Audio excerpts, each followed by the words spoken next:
Sabi ni Mother Teresa, kung ikaw ay magsisimba, lagi mong iisipin na ito ang iyong unang misa. Ito ang nag-iisang misa at ito ang katapusang misa. Sapagkat sa bawat misa na ating pinupuntahan, tayo'y nakikibahagi sa kalwalhatian ni Kristo at sa pangako niya na buhay na walang hanggan. Hindi po kayo bisita, kayo po ay kahabahagi sa hapag ni Kristo. At kung kayo ay kabahagi sa hapag ni Kristo, makikisa ako sa kaniyang ibinibigay na pagpapala at biyaya ng kaniyang banal na katawan. At sa pagkakataong ito, tatanggapin ko si Jesus ng may pagpapakumbaba at magbibigay ako ng sapat na kadakilaan upang tanggapin siya sa ating puso. Kaya ang bawat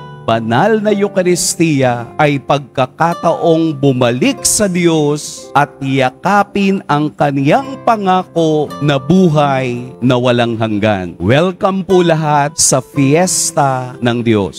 Pagpalain tayo ng poong may kapal.